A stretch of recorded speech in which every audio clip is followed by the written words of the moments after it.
Nós vamos sentar aqui e ouvir a palavra de Deus. Meus irmãos, a paz do Senhor. Confesso que fiquei bastante nervoso, porque nós tínhamos combinado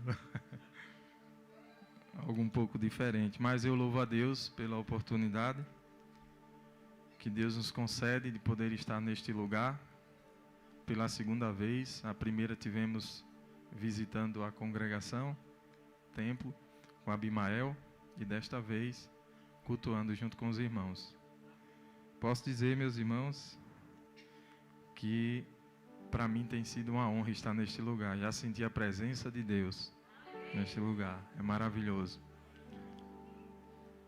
A Minael sempre fala desta congregação e leva para a gente notícias ali do que Deus tem feito neste lugar. E a gente fica feliz, meus irmãos.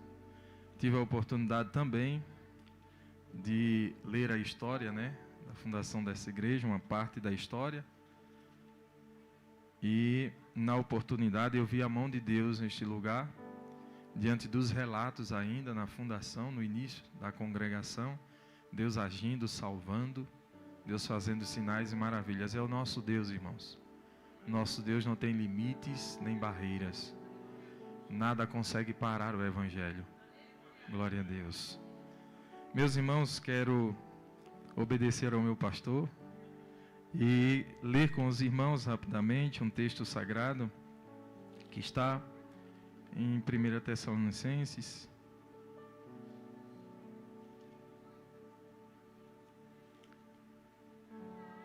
Irmãos, eu vou fazer assim, eu vou trazer uma palavra rápida, porque eu também quero ouvir meu pastor, Então eu dou uma palavra e depois sento e quero ouvir o meu pastor falar também a palavra do Senhor nosso Deus. 1 Tessalonicenses, capítulo de número 4. Vamos ler a partir do versículo de número 13. Um texto bastante conhecido da igreja do Senhor. A minha versão é um pouco diferente. Vamos ler, meus irmãos. Nos diz assim a palavra do Senhor. Todavia, irmãos, não queremos que sejais ignorantes em relação aos que já faleceram, para que não vos entristeçais como os outros que não têm esperança. Porque se cremos que Jesus morreu e ressuscitou, também devemos crer que Deus, por meio de Jesus, vai trazer juntamente com Ele os que já faleceram. Afirmamos pela palavra do Senhor que nós, os que ficarmos vivos para a vinda do Senhor, de modo algum precederemos os que já faleceram. Porque ouvida a voz do arcanjo e ressoada a trombeta de Deus, o próprio Senhor descerá do céu com grande brado, e os que morreram em Cristo ressuscitarão primeiro. Depois nós, os que estivermos vivos, seremos arrebatados com eles nas nuvens, ao encontro do Senhor nos ares. E assim estaremos para sempre com o Senhor. Portanto, consolai-vos uns aos outros com estas palavras. Glória a Deus. Meus irmãos, o apóstolo Paulo escreve esta carta à igreja tessalônica, e nesta oportunidade que Paulo escreve esta carta com a intenção de fortalecer a fé dos irmãos e trazer a lembrança aos irmãos sobre a verdadeira doutrina, a ortodoxia bíblica. E a partir do capítulo de número 4, no versículo de número 13, o apóstolo fala acerca da ressurreição dos crentes e da vinda do Senhor Jesus. Paulo enfrentava muitas dificuldades em seu ministério e chorava por essas dificuldades que ele enfrentava, porque a intenção do apóstolo era manter a igreja do Senhor saudável, a ponto de, sabendo que estava próximo de sua partida, ele reúne os presbíteros e diz a eles, lá em Atos capítulo 20, de que ele temia, de que em sua partida lobos cruéis entrariam no rebanho e sairiam do meio do rebanho e destruiriam o rebanho do Senhor sem dó nem piedade. Tentariam fazer isto. Então Paulo tinha esse cuidado com a igreja do Senhor e sempre escrevia cartas recomendando a sã doutrina e corrigindo problemas que existiam no meio da igreja.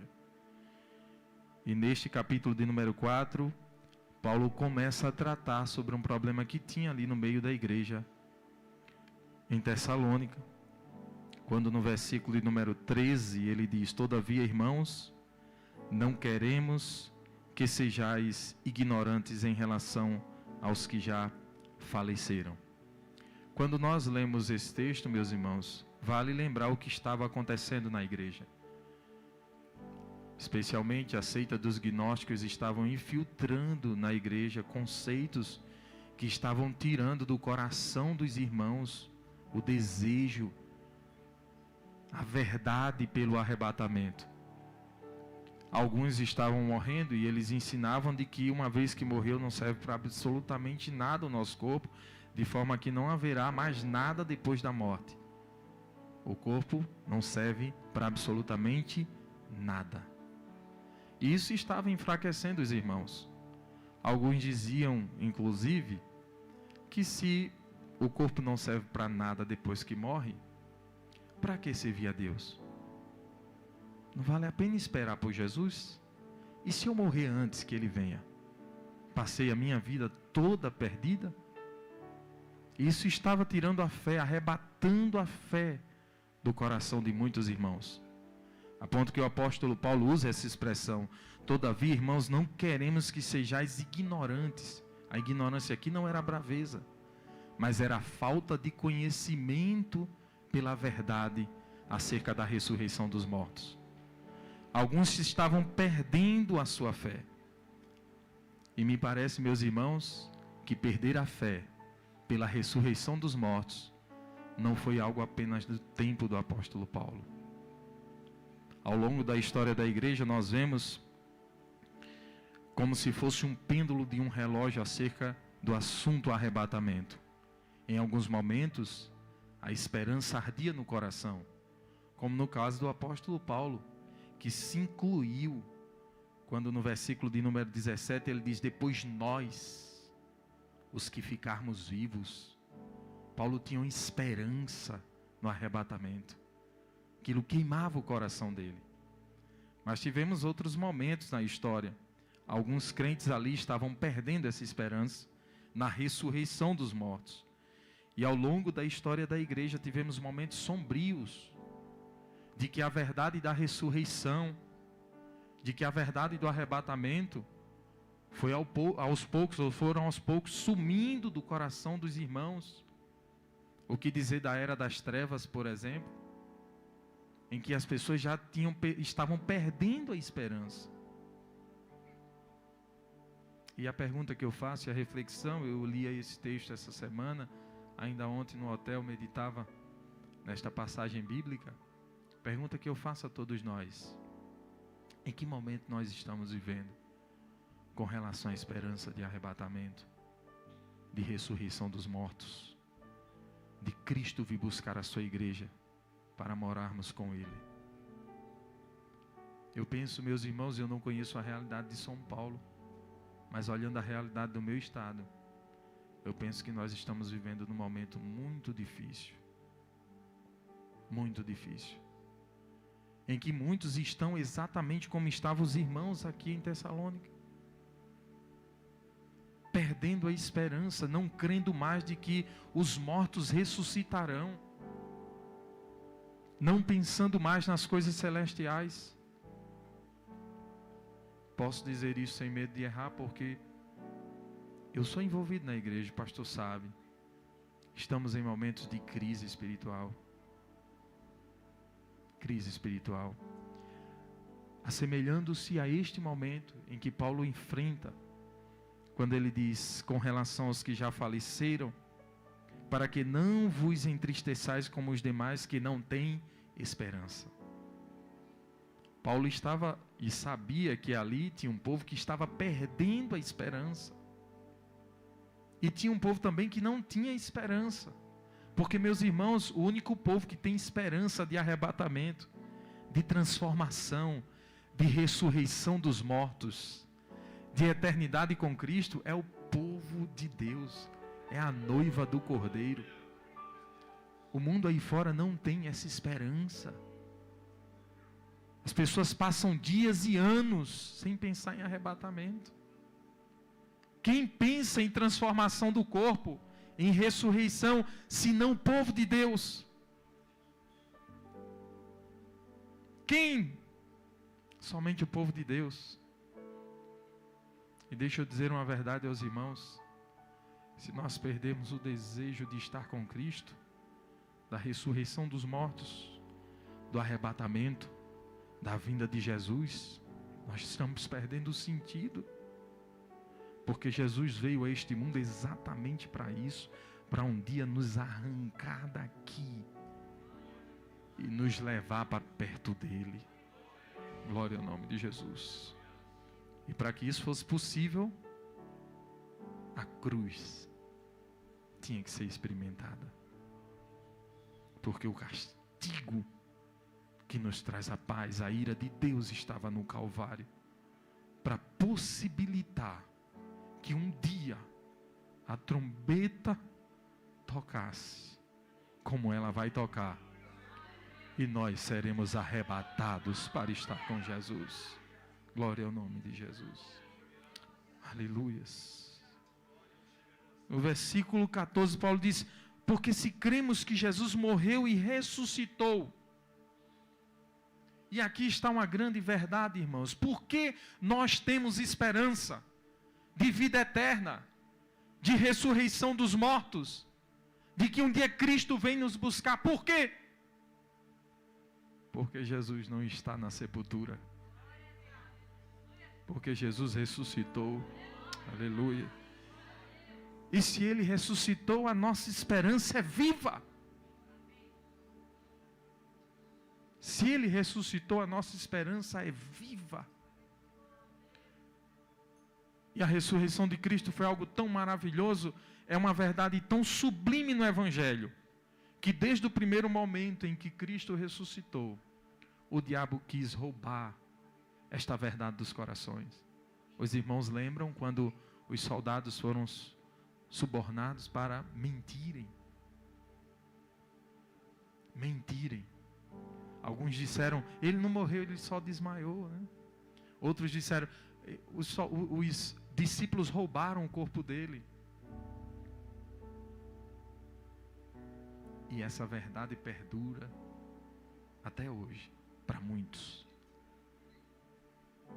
Mas, meus irmãos, quando eu olho pós-ressurreição, e eu vejo homens morrendo, ninguém morreria por uma mentira. Se Pedro tivesse roubado ou soubesse que roubaram o corpo do mestre, quem morreria por uma mentira? Por uma farsa? Mas Pedro tinha convicção. Ele ressuscitou. Ele está vivo. Aleluia. Glória em nome de Jesus. A ressurreição de Cristo é uma verdade sublime do Evangelho. Porque se Ele não ressuscitasse, não tínhamos esperança. Não tínhamos esperança.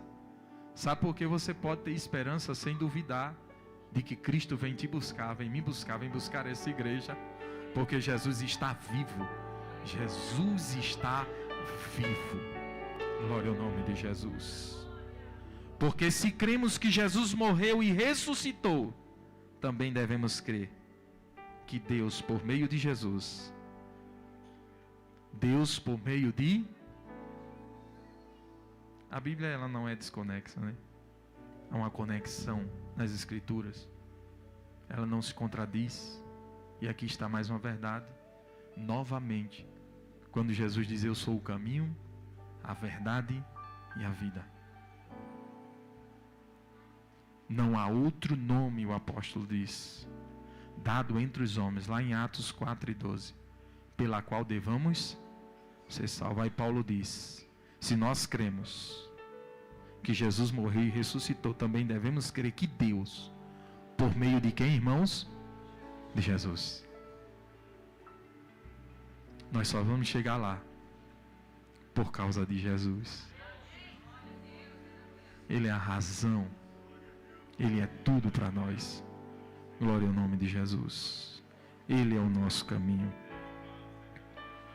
De forma, meus irmãos, isto é uma verdade tão maravilhosa, que as pessoas pensam que chegarão a Deus de alguma outra forma. Mas, meu pastor, aleluia, glória ao nome de Jesus, a gente só vai chegar diante de Deus. Não é porque a gente é perfeito não, irmãos. Nós somos cheios de falhas, mas o sacrifício no Calvário é tão sublime, meu irmão, minha irmã. O sacrifício do Calvário é tão maravilhoso, que os teus pecados cometidos ontem foram perdoados. O que você cometeu hoje também, e o que você ainda nem cometeu, já está cravado no madeiro. Glória ao nome de Jesus. É por meio dele, Paulo disse, vai trazer juntamente com ele os que já faleceram. E sabe, irmãos, isso é uma verdade tão sublime, é algo tão lindo. O que Jesus vai fazer, por mais que a gente queira, pastor, o senhor que é um grande teólogo, e eu fico meio temeroso de falar diante do senhor, por mais que a gente queira entender o arrebatamento, é algo muito complexo, irmãos. Porque naquele dia da ressurreição dos mortos, os mortos voltarão, serão ressuscitados. E eu fiquei a pensar, meu Deus, como vai ser então um santo que morreu, um servo teu que morreu há anos, que já não existe mais nada, que os ossos estão tudo misturados. Oh, irmãos, quando a trombeta tocar, aleluia, oh, glória a Deus, alabaxura, alabaça. Imagina um santo que morreu no mar, afogado, o peixe comeu, aí o outro peixe comeu ele, e outro peixe saiu comendo, e não tem, as partes ninguém sabe mais por onde está. Naquele dia, quando a trombeta soar, tudo dará conta dos santos. Aleluias. Oh, glória! Glória a Deus! Como é maravilhosa essa verdade, irmãos. Essa esperança deve queimar em nosso coração. Não pode sumir do nosso coração. O Evangelho de Cristo é o Evangelho da cruz, da ressurreição de Cristo e do arrebatamento da igreja. Ele veio a este mundo para isto. Ele veio a este mundo para isto. Aleluias. Glória ao nome de Jesus. Ele veio a este mundo para isto.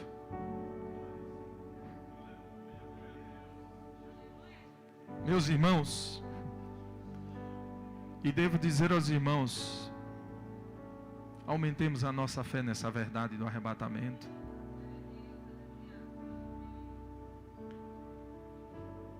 Eu quero fazer uma pergunta à igreja, que eu meditava sobre isso também.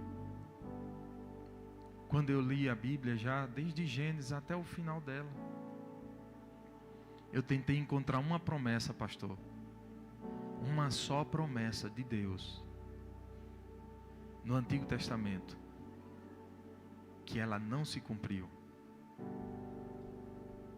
Eu desafio a qualquer um ler o texto sagrado e encontrar uma só promessa que não se cumpriu. O Antigo Testamento fala sobre como Jesus viria, onde ele nasceria, por quantas moedas ele seria vendido, que ele seria transpassado com a lança. E tudo se cumpriu como se fosse um teatro montado, mas ninguém estava combinando nada. Tudo estava cumprindo as verdades estabelecidas no Antigo Testamento. Tudo. As coisas apontavam para Jesus de maneira gloriosa. Quando a gente lê Gênesis, Jesus está lá. Êxodo, Jesus está lá. Tudo se cumpriu de maneira cabal, viva, plena. Tudo se cumpriu. E para aumentar a sua fé e a minha, eu queria ler alguns textos sobre o arrebatamento da igreja. Mateus capítulo de número 24, versículo 37, 42 e 44. A Bíblia nos diz: pois assim como foi nos dias de Noé, também será a vinda do Filho do Homem. Portanto, vigiai, porque não sabeis em que dia vem o vosso Senhor. Por isso ficai também preparados, pois o Filho do Homem virá numa hora que não esperais. Marcos capítulo 13, verso 26 e 27. Então o Filho do Homem será visto vindo nas nuvens com grande poder e glória. E enviará os seus anjos e ajuntará os seus escolhidos dos quatro ventos, da extremidade da terra até a extremidade do céu. 1 João 3, do 1 ao 3 nos diz: vede que grande amor o Pai nos tem concedido, o de sermos chamados filhos de Deus, o que realmente somos. Por isso o mundo não nos conhece, porque não o conheceu. Amados, somos filhos de Deus, e ainda não se manifestou o que havemos de ser. Mas sabemos que quando Ele se manifestar, seremos semelhantes a Ele, pois o veremos como Ele é. E todo que tem nele essa esperança, purifica a si mesmo, assim como Ele é puro. Tiago capítulo 5, verso 7. Sede, pois, irmãos, pacientes, até a vinda do Senhor. Eis que o lavrador aguarda com paciência o precioso fruto da terra, até receber as primeiras e as últimas chuvas. Ainda tem promessas. Os próprios anjos, irmãos, falaram deste glorioso momento que ainda vai se cumprir. Lá em Atos, abra sua Bíblia, capítulo 1, versículo de número 11. Veja o que diz a palavra do Senhor. Atos capítulo 1, versículo 11.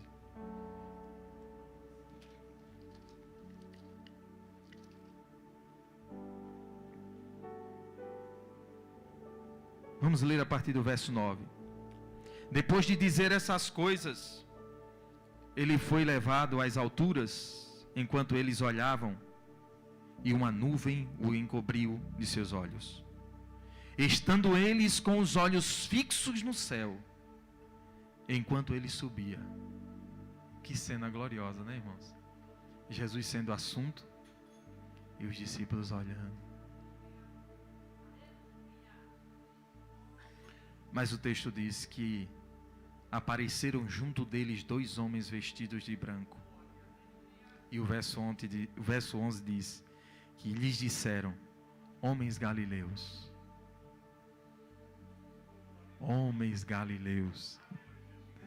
por que estáis olhando para o céu? Esse Jesus que dentre vós foi elevado ao céu, virá do mesmo modo que o viste partir. Aleluia, glória ao nome de Jesus. Glória a Deus. Oh, irmãos, como essa esperança tem que estar viva em nosso coração. O próprio Jesus testifica isso lá em João capítulo 14, verso 2 e o verso 3, quando ele diz: na casa de meu pai há muitas moradas. Se não fosse assim, eu vos teria dito, pois vou preparar-vos lugar. Eu vou preparar lugar para vocês. Aleluia. E quando eu for e vos preparar lugar, voltarei e vos receberei para mim mesmo, para que onde eu estou, esta igreja esteja também. Glória ao nome de Jesus. Como disse, meus irmãos, Eu não posso crer diferente. Porque não há uma profecia que caiu por terra nas Escrituras. Então a esperança do arrebatamento também não vai cair. Jesus vai cumprir. Jesus vai cumprir.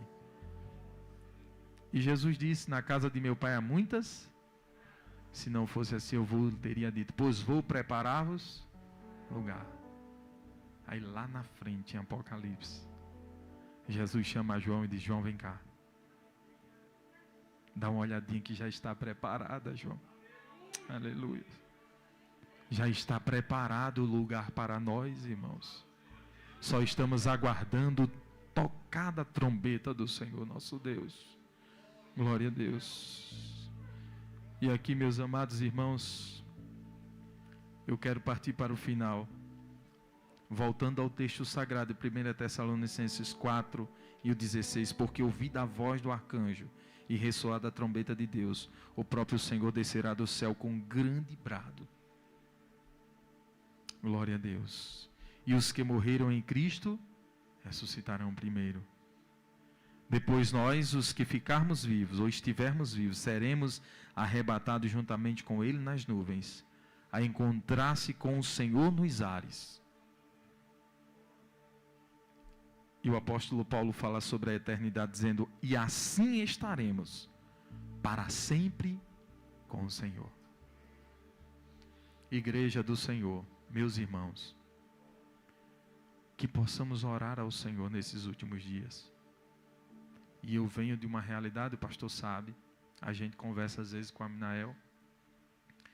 Eu venho de uma realidade que tem sido tão difícil ouvir a mensagem do Evangelho, da ressurreição, do arrebatamento. É tanta bênção material, é tanta vitória material, é tanta coisa. Levante a mão, receba para lá. Outro dia eu disse a um obreiro, eu disse: eu estou saindo daqui com 3 carretas de bênção. Acho que eu tenho que pegar a 4ª de tanta bênção que não dá. Mas, meus irmãos, Jesus subiu a cruz para nos dar a maior bênção, que é estar com Ele para sempre. Aleluias. E isto não pode ser arrebatado dos nossos corações.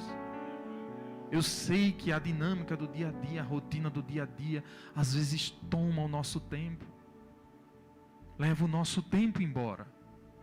E quando eu lia esse texto, o Senhor colocava em meu coração em orar o tempo todo, pedindo uma coisa ao Senhor. E o que eu deveria pedir ao Senhor? E queria compartilhar isso com a igreja: sabedoria.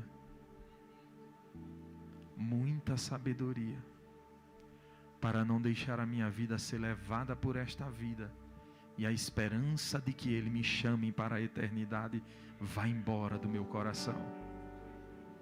Que a igreja do Senhor esta noite possa reavivar a esperança de estar com Jesus. Aleluias. Não tem nada que se compare a isto, irmãos. Nada que se compare a isto. E encerro aqui dizendo: quando vier as dores dessa vida, as dificuldades, as lutas, que possamos nos abraçar a esta palavra, que Paulo disse aí no texto sagrado, verso 18: portanto,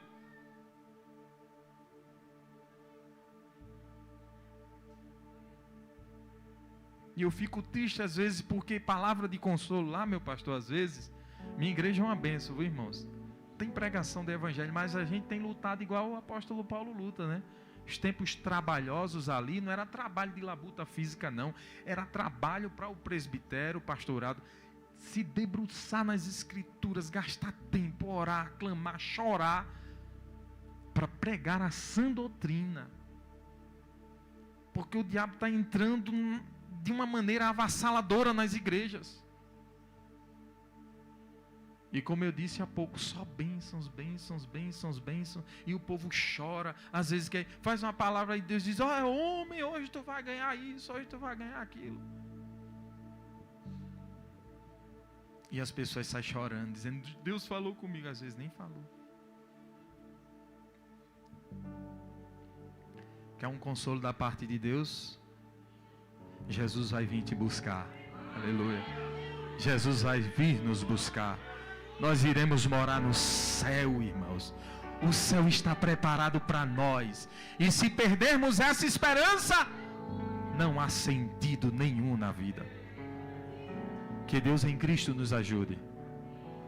E que possamos o tempo todo pensar nos céus.